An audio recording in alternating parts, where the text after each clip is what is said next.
समाधि शतक में 17 नंबर के श्लोक में समझा रहे हैं।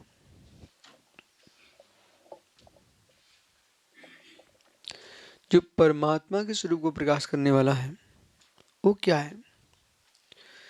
बहिरात्मा पने का त्याग करके अंतरात्मा होकर के परमात्मा बनना चाहिए। तो इस प्रकार जो बहिरात भाव है वो बहिरात भाव का परित्याग करके वो आज हम सब देख रहे बहिरात भाव अंतरात्मा भाव को। देह जीव को एक बहिरात्म तत्वमुदा है, ये तो एक सूत्र बना दिया गया है, ठीक है ना। देह मात्र नहीं है, अन्य परद्रव्यों में जो परद्रव्य है उनमें आत्मबुद्धि जा रही है, वो बहिरात्म भाव है। अब बहिरात भाव दो प्रकार का है, समझना ध्यान से। बहिरात भाव दो प्रकार का है, आत्मभूत मान करके बहिरात्मा और बाहर में ममत्व रखना बहिरात्मा, ठीक है ना। अब ममत्व वाला जो बहिरात्मा है तो जैसे स्वामी ने उसको लिखा दुरात्मा। क्या लिखा? दुरात्मा। अब दुरात्मा जो लिखा है उसे समझना चाहिए। दुरात्मा जैसे स्वामी लिख रहे हैं दुरात्मा, सम्यक दृष्टि होने पर भी दुरात्मा हो सकता है। इसे सुनिए आप लोग, समझिए कैसे हो सकता है। दुरात्मा शब्द खोटा सा लग रहा है पर बड़ा रहस्यमय शब्द है वो। दुरात्मा, निज आत्मा से दूर सो दुरात्मा। जो आत्म द्रव्य को छोड़ करके पर द्रव्यों में ममत्व रख रहा है, आत्म द्रव्य को छोड़ करके यदि पंच परमेष्टि में भी जा रहा और निज आत्मा में लीन नहीं है तब भी वो दुरात्मा है। परगत तत्व में लीन हो रहा है, सुगत तत्व पर दृष्टि नहीं है, दुरात्मा। ये द्रव्यानुग की दृष्टि है, आत्म द्रव्य से दूर। तो बहिरात्मा, अब सम्यदृष्टि बहिरात्मा कैसा? आत्म द्रव्य को छोड़ करके बहिर्द्रव्यों में दृष्टि जा रही है, बहिरात्मा। और मिथ्या दृष्टि बहिरात्मा कैसा है? आत्म द्रव्य को छोड़ करके पर द्रव्य में आत्म द्रव्य भूत बुद्धि जा रही, इसलिए बहिरात्मा। एवं तत्त्वा बहिर्वाचम त्यजेतंतर शेषतः एष योगा समासेनः प्रदीपा परमात्मनः।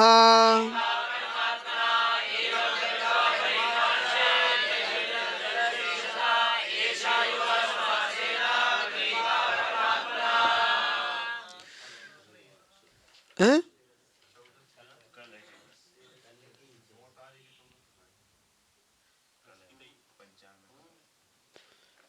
उदया, उदया माने कल, ये मराठी शब्द आहे। तो आइए, एस एवं त्यक्त्वा बहिर्वाचम। अब इस प्रकार से, एवं यानी इस प्रकार से, बहिर्वाचम त्यजेत, अपने आप के लिए, प्रत्येक साधक के लिए, सब मुमुक्षु जीव हो आप सब, प्रत्येक साधक के लिए लाभ हानि पर विचार करना चाहिए, ठीक है। जैसे गृहस्थ है, शासन है, सरकारें हैं, ये लाभ हानि पर विचार करते हैं। पूरे देश को चलाने के लिए कितनी कितनी, कभी तुम माना कि इस सुनो को पार्लियामेंट में क्या हो रहा है, संविधान लोकसभा में क्या हो रहा है, तो मालूम जैसे समाज के सज्जन लोग होते हैं ना, तो वर्ष में एक बार पूरे क्षेत्र का अथवा समाज का पूरा लेखा जोखा से दिखाते ना, एक एक पाई पाई दिखाते, पाई पाई। एक माचिस भी आई है उसको भी दिखाना पड़ता उनको। इसी प्रकार से लोग ये सोचते हैं सुब्रत सागर जी ये नेता सुखी होंगे। देखो सुख इस बात का कि भाई नेता हैं, मंत्री संतरी हैं, अधिकार हमारे पास है। ऐसा नहीं कि वो काम नहीं करते, मेहनत नहीं है उनके पास। कितनी मेहनत होती मालूम, पूरा इतिहास खोल के रखना पड़ता उनको। इस सन में ये हुआ था और ये हुआ था, ये साल भर ये काम हुआ है, सब बाकायदा उनको बताना पड़ता है सबको मालूम।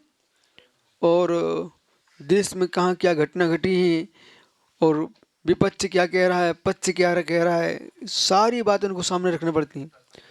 और कितना क्या सामान खरीदा है, कितना सैनिकों को दिया है, कितना पुलिस को दिया है, कितना अन्य जगह गया है, कितना धर्म स्थानों को दिया गया है, सब बताना पड़ेगा उनको। पूरा बजट, पूरे दिमाग का काम करना पड़ता है भाई, ऐसा नहीं है। ठीक है। अब कोई सोचे भाई जो ईमानदारी का काम बता रहे हैं, भाई आचार्य बन जाओ, उपाध्याय बन जाओ। यदि वास्तव में तो उपाध्याय बने हो ना, तो आपको आगमों का अभ्यास करना चाहिए, शिष्यों को और मुनिराजों को पढ़ाना चाहिए, हर विषय गुण विषय के लेके आके बताना चाहिए। तुम आचार्य परमेश्वरी बच्चे हो, सबका ध्यान रखो भाई, कौन कहाँ कैसा, अपना भी ध्यान रखो, अपनी साधना का। ठीक है। इसलिए प्रज्ञा का प्रयोग सम्यक होना चाहिए। एवं त्यक्त्वा बहिर्वाचम, तो ये निर्णय करो अपने मस्तिष्क में, हमारी दृष्टि बाहर कितनी जा रही है। रत्तो वंदति कम्मम, तो आप ना अपना हानि लाभ देखो, ये मत देखो जगत में कौन सी वस्तु सुंदर है, ये देखो जगत में मेरा कल्याण करने वाली वस्तु कौन सी सुंदर है। तब आपको श्री समयाचार्य ग्रंथ की गाथा क्रमांक 3 याद आना चाहिए। कौन? 3। एयत ऋच्यग सव सुंदर लोए बंद का ये तीर्ण विसंबादिनी होदी। तो एयत ऋच्यग सव सुंदर लोए, लोक में सबसे सुंदर कोई वस्तु है तो एकत्व विभक्त भाव है। ठीक है, एकत्व विभक्त भाव है। और जितनी बंद की कथाएं सब विसंवाद कराने वाली हैं, तो ये दृष्टि रहेगी ना, तो हमको ठीक है। महाराजों को 3 बातों का ध्यान रखना है। बंदिश से बचने का दृष्टिपात, बंदिश से बचने का दृष्टिपात। दूसरी बात, परघात कर्म का उदय और सुघात कर्म का उदय। तीसरी बात, दैव की परिणति जो होगी वो सहज होगी, कर्म सहज सहज होगी। अब इसके बल पर न आपको ठहरने के स्थान की चिंता है, इसके बल पर न तुम्हें भोजन की चिंता है, इसके बल पर न तुम्हें भोजन की चिंता है। ओहो क्या गजब।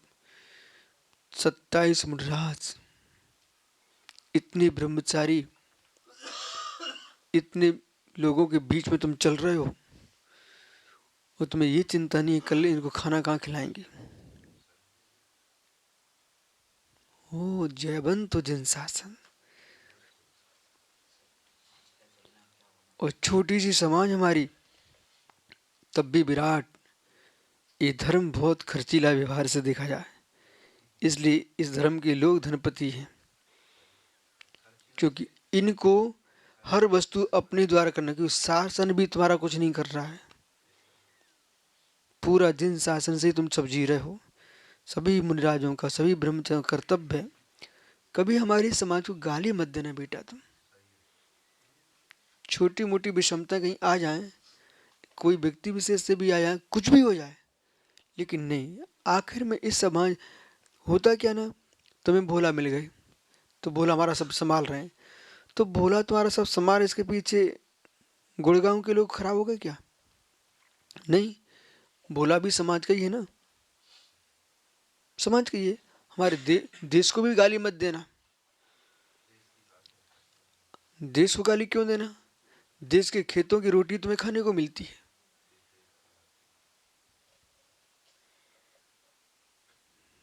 नहीं, देश को गाली मत देना भाई, देश की धरती को गाली मत देना। यहाँ का ही पानी पी तो सब, और किसी को भी गाली मत देना। बोले क्यों? क्यों? क्योंकि कच्चा माल ही पक्का बनता है। हम तो मिथ्या दृष्टि को भी गाली नहीं देते, मुझे विश्वास है ना, मारीची महावीर बनता है। ठीक है, इसलिए देखो ध्यान दो, ये बात सुनना नहीं है, आपको अंदर देखना है। जो तुरंत भड़क जाते हैं ना साधक पुरुष, जो वास्तव में आत्म साधक नहीं है इसलिए भड़क जाते हैं। जो साधक पुरुष होगा वो गहरे में सोचेगा, तुमको राष्ट्र विश्व सब दिखते हुए निज भगवान आत्मा दिखना चाहिए। निश्चय रहता कहाँ है? व्यवहार में। निश्चय रहता कहाँ है? व्यवहार में। भाई टोपा वाला, टोपा निकाल बाहर, यहाँ गर्मी लग रही है। सुनो बेटा, ये बताओ, गेहूं की बाल देखी कभी? खेत में गेहूं की बाल देखी आपने? कहाँ से हो आप? अरे फिर तो जरूर देखी होगी ना। देख बेटा, गेहूं की खेत में बाल देखी नहीं देखी? जो बाल आती है उसे खाया जाता है क्या? बाल आती है उसे खाया जाता है क्या? नहीं खाया जाता ना बेटा। बाल में जो आता है वो खाया जाता है कि नहीं? हाँ, यही निश्चय व्यवहार है। जो बाल आती है उसे नहीं खाया जाता, जो बाल में आता है उसे खाया जाता है। तो व्यवहार में निश्चय है, व्यवहार में निश्चय है। व्यवहार बाल है, निश्चय दाना है। इसलिए सुंदर बाल दिखेगी तभी सुंदर गेहूं मिलेगा। और जिनके बाहरी सुंदर नहीं है तो भीतर क्या सुंदर होगा? इसलिए व्यवहार चारित्र पवित्र होना चाहिए, उसी से निश्चय चारित्र की पहचान होती है, मायाचारी रहित। जिसे तुम व्यवहार बोल रहे हो ना, वो व्यवहार है ही नहीं है जिसकी हम बात कर रहे हैं, वो तो लोकाचार है। जो आप कह रहे हो लोकाचार है। बहुत सारी बातें बोला, तुमको पता ही नहीं है, मालूम करो तो कुछ और ही निकलता है। जैसे कि ये मकान है ना, मुझे थोड़ी मालूम इस मकान में रुकने वाला हूँ, 100% पता नहीं था हमको। तो अब विधि नहीं उघराओ तो व्यवहार, ओ भाई इधर देखो, व्यवहार। भूसा पड़ा दिखा आपको तो तुम नाक से कोट रहे हो, उसी भूसे को जो बना ना, उसी के अंदर की तुमने बालने की गेहूं के दाने खाए, रोटी खाई। चलिए, व्यवहार जो हम हमारे धर्म का जो व्यवहार है उसे सुनिए आप। जीवो चरित दंशन नाट्यम ते मही संयम जाने पुग्गल कम परितम जान परिसमयम। ठीक है, जब तक तुम पौद्गलिक कर्मों के बीच में परिसमय हो, ज्ञान दर्शन में लीन हुआ है, सुसमय। अब गाथा नंबर 7 के पास जाते हैं हम, समय सार गाथा नंबर 7। ठीक है, बुझे है नबी व्यवहारेण बदस्ती चरित नान दंशनम नबी नानम नबी दंशनम जानको भावो। जो ज्ञायिक भाव है वही निश्चय धर्म है। दर्शन ज्ञान चारित्र इनका भेद कथन यही व्यवहार है। इस व्यवहार के बिना, इस व्यवहार के बिना ज्ञाय की लीनता होती नहीं। बराबर। इसलिए हाँ,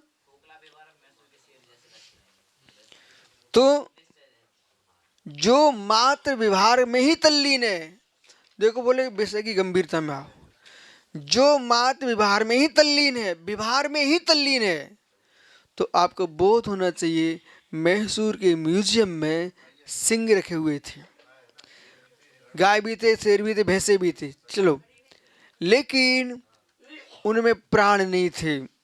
उनके कवच में भूसा भरा हुआ था, खोल में। ठीक है, एक गांव में हम बिहार करके आ रहे थे, रास्ते में तो एक पड़िया वहां खड़ी हुई थी।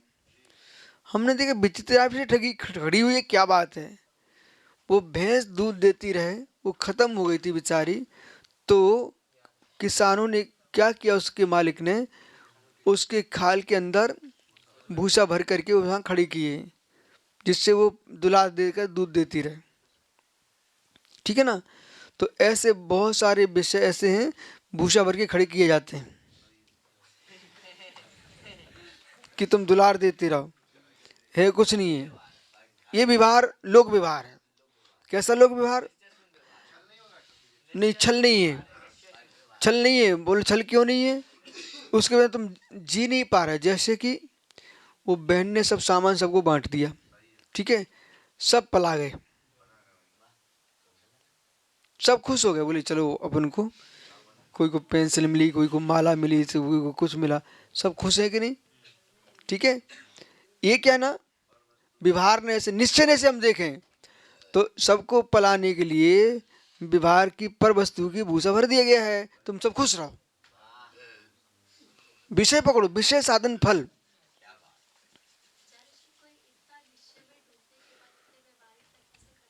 हाँ, बहुत बढ़िया प्रश्न ये आ गया है, इसको डांट पड़ना चाहिए। चलो उसकी सामग्री दो भाई उसको। हम्म,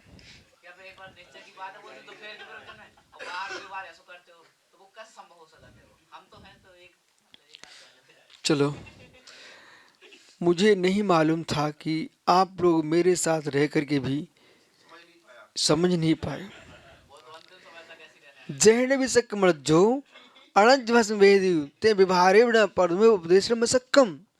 जैसे कि मिलेच्छ को मिलेच्छ की भाषा के बिना समझाया नहीं जा सकता, ऐसे विभारी जनों को विभार के बिना समझाया नहीं जा सकता है। आपको बोध होना चाहिए, चक्रवर्ती भरत के द्वारा भेजा गया वो तेल का कटोरा, मालूम, मैं तुरंत उड़ता हूँ, तुरंत। अभी माना कोई ने कुछ बोल दिया, कोई साधक की शिकायत आ गई तो मैं उसको वहाँ समझाता हूँ, वो तुम्हारा जीवन बर्बाद ना हो इसलिए, पर मेरा जीवन बर्बाद ना हो इसलिए मैं तुरंत के तस्में क्षमा करना, मैं तस्में क्षमा में टुकड़ा, ठीक है। इसलिए बेसाधक बेसाधक अपने आप को संभाल नहीं पाए। व्यवहार ना, लोक व्यवहार का भी ज्ञान होना चाहिए। और नीति वाक्यामृत ग्रंथ कहता है, वे ही सर्वदर्शी हैं लोक के, जो नीति को समझते हैं। नीति को नहीं समझेंगे और खिंचाव रखेंगे, तुम जैन दर्शन का नाश कर दोगे। जो साधक व्यवहार निश्चय में डूब नहीं पाए, व्यवहार से दूर भगने लगे, वे न समाज के बचे, न स्वयं के बचे, न संग चला पाए। हमारे सामने भी सब साधु जीवित हैं, अभी जीवित हैं, और ऐसा व्यवहार पहले बना लिया रूखा सूखा। निश्चय रूखा सूखा बनाते ही नहीं है। अच्छा, मेरा प्रश्न है, निश्चय नहीं शुद्ध, आपकी भाषा में बोलो, अंग्रेजी में प्योर, ठीक है, वही निश्चय ना। चलिए सुनो, अब निश्चय यानी कि मिश्री क्या है? मिठास है ना, शुद्ध है कि नहीं? गुड़ में तो मल भरा है बहुत सारा, ठीक है, शक्कर में भी मलिनता रहती है, लेकिन मिश्री सबसे शुद्ध है अवस्था, लेकिन मीठी है कि नहीं? तो निश्चय का अर्थ मिठास बढ़ना चाहिए कि रूखा हो जाना चाहिए? बढ़ना चाहिए ना। तो आपके साधक के अंदर में सुसुकता आ जाए और निरपेक्षता ऐसी आ जाए, ओ भाई उसको भी आने दो, सबका स्थान। तो मालूम, लला बैठ जाओ, डिस्टर्ब नहीं करो भाई, घड़ी देखो, संक्षेप में समझो। विभार विभार विभार फीका हो सकता है, निश्चय फीका नहीं होता। ऐसा जी, विभार, बिल्कुल मैं जो कह रहा हूं उसे सुनिए ध्यान से। विभार फीका हो सकता है, निश्चय फीका नहीं होता। आपको, आप पंडित हो, ठीक है, आला पद्धति से लेकर के सर्वा सिद्धि तक पढ़ रहे हो, दोनों की सीमा है। अब सीमा है, सद्भूत असद्भूत उपचरित अनुपचरित से ये सारे समझने चाहिए आपको, और 9 प्रकार का उपचार समझना चाहिए। 9 प्रकार का उपचार भी व्याख्या चली रही है। आओ भाई घड़ी देखो, बिहार भी करना आपको। तो अब देखो, बोला इधर देखो, विभार फीका नहीं, निश्चय फीका नहीं होता, विभार फीका हो सकता है। कहाँ गया टोपा वाला भाई, क्या नाम बेटा? अजित भाई, अजय, केला खाया क्या? केला खाया क्या? चलिए, केले का जो वृक्ष होता है सारस्वत जी, 2-3 कॉलम बनाना पड़ेंगे अब हमको। तो केले का जो वृक्ष रहता है उसे तुम खाओ कभी, एकदम स्वाद तो सब वस्तु में है, पर बेस्वाद स्वाद है। पानी पानी रहता है, कुछ रहता नहीं है। वो कहीं जड़ खा ली ना तो नपुंसक हो जाएगा। हाँ, 100%। सुनिए, कुछ साधक ऐसे ही करते हैं। आइए, तो बाहर के साधक केले की जड़ खा लेते हैं। तो केले की जड़ है, केले का डंठल है, कुछ नहीं है उससे, ठीक है। वही उसका खार बना दो तो स्वाद बढ़ जाता है। रस समझते नहीं लोग, विधि से। अब केले का जो छिलका तुमने उतारा वो व्यवहार है, उसके अंदर ही तो केला था। जो निश्चय निकलता ना मीठा होता है। व्यवहार फीका हो सकता है, निश्चय फीका नहीं होता। गन्ने का छिलका फेंक दिया जाता है लेकिन अंदर रस मीठा होता है। इसी प्रकार से ये आज बे दृष्टांत मत दीजिए, ठीक है। और जो मात व्यवहार व्यवहार में डूबा है वो केले के स्तंभ को छीलता है, उसे कुछ नहीं मिलता, उसे कुछ नहीं मिलता। वो प्याज छीले था ना छीले तो वक्ष है, पहले से वक्ष है। चलिए, तो व्यवहार व्यवहार में जो मात डूबा है लोकाचार में, लोक व्यवहार में, वो वक्ष में जी रहा है, उसका जीवन अवक्ष है, ठीक है। वो कुछ भी नहीं कर रहा है। आइए, अब विषय समझ में आ रहा है कि नहीं। अब जो निश्चय है, निश्चय 2 प्रकार का है। निर्दोष संयम का निश्चय किया है, वो व्यवहार वाला निश्चय है। ये व्यवहार वाला निश्चय है, तुम लोग समझो, प्रेम से पूछो, बहुत सारी बातें आपको बता दें। व्यवहार वाला निश्चय बोला, इधर देखो। अब कर्णनियोग के निश्चय के पास जाइए, जैसे सम्यक दृष्टि होना उसके लिए, तो 7 प्रकार में 6 उसमें को निश्चय है, वो निश्चय, इसके बिना सम्यक होता ही नहीं है। अपना निश्चय है उसका, ठीक है। ये निश्चय होने पर भी व्यवहार है, क्योंकि कर्म का 6 उसमें लेके बैठे हो, इसलिए व्यवहार है। अब निश्चय में जाइए, निश्चय में न क्षय न क्षोषम न उदय न उदीर्णा पाणामी की लीनता, यही है निश्चय, वही है स्वभाव। इस स्वभाव को मेरा कौन मिटा पाएगा, यही है स्वभाव। अब ऐसे स्वभाव में जीने के लिए सुनो, संबंध व्यवहार से स्वीकार करते हुए निश्चय में उसकी दृष्टि है, सम्मेलन है, समभाव नहीं है। सम्मेलन है, समभाव नहीं है। समभाव जो है उसमें पर का सम्मेलन नहीं है। पर के सम्मेलन से रहित होकर जीते हैं, इसलिए आप सबके साथ मुस्कुरा के रह पाते हैं। और नहीं जीते ना तो कभी इसको कभी उसको देखते परिणाम खराब होते करते रहते। दृष्टि के विषय को वस्तु क्यों बना रहे हो।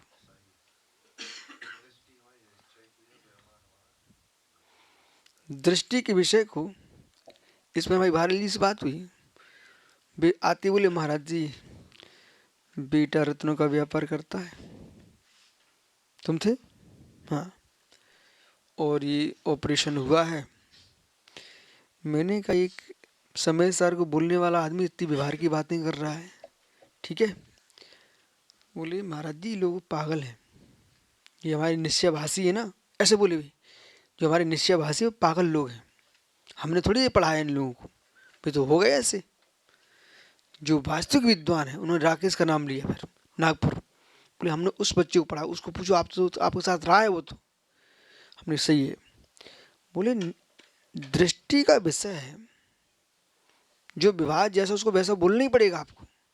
चिड़िया को चिड़िया नहीं बोलोगे क्या, बोलना ही पड़ेगा, नहीं तो असत्य नहीं हो जाएगा। मकान को मकान कहिए, दुकान को दुकान कहिए, पुत्र को पुत्र कहिए, स्त्री को स्त्री कहिए, ये सब होंगे, इसमें कोई शंका नहीं है, दिख रहा है सब।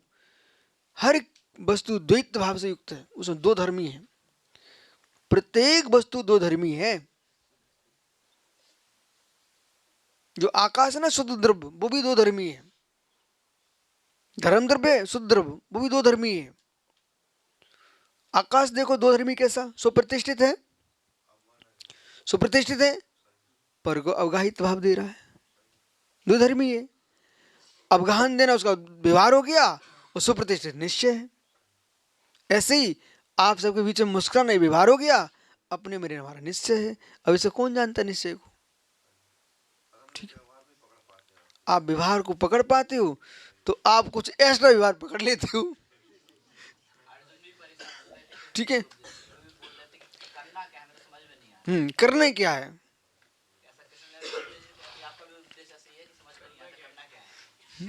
ऐसा है। अब वे हनुमान सागर जी थे ना, हनुमान से कल्पनी थे, उनने रास्ते में चलते चलते उन्होंने हमसे 3 प्रश्न किए। अब 3 प्रश्न किए, हमने ऐसे उत्तर दिए कि वे हैरान हो जाएंगे। वो हो ही गए वहीं पर 100%। नहीं पूछ लेना, आज मिलेंगे आप।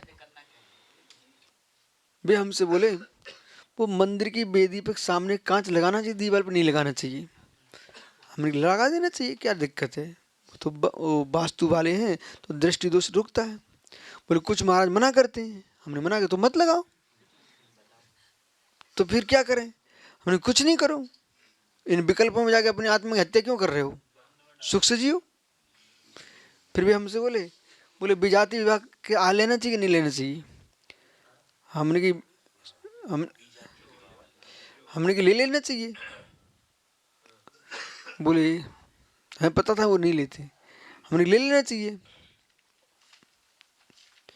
विजाति अनेक प्रकार की है, विजाति अनेक प्रकार की है, उन्हें पहले ये समझना पड़ेगा विजाति कौन कौन सी है। ठीक है ना?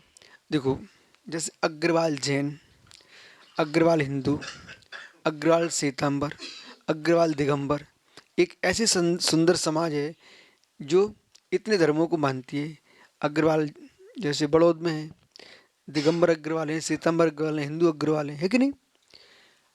इनके धर्म का भेद है अपना आपस का, लेकिन जाति का भेद नहीं है। यदि हिंदू बिटिया भी आई है जैनी के यहाँ तो उससे आर ले सकते हैं आप। बोले क्यों ले सकते हैं? क्योंकि जाति उसकी एक ही है, वो जैन धर्म को स्वीकार जैन है। ठीक है, इसी प्रकार आपको लगाना चाहिए। अब लोगों को पता तो है नहीं है। दूसरी बात, समाज का उत्थान कैसे करेंगे? लोहाचार बन जाओ आप। तो वे हैरान हो गए हमारे पुत्रों को सुन करके। आइए ऐसा भाई, चलो व्यवहार व्यवहार नहीं करने की आपको। इस प्रकार से प्रदीप प्रश्न नहीं करना भी बाहर की। तो अशिष्ट पूर्ण त्यजेत, बहिर्भाव को छोड़ करके, बहि अभ्यंतर जल त्याग करके, योगा अपने योग में समाधि में लीन होकर के, समाज से ने संक्षेप से परमात्मा प्रदीप, परमात्मा को प्रकाश करने के लिए यही उपाय है। शेष आगे करें। यहाँ पर महात्मा प्रमोद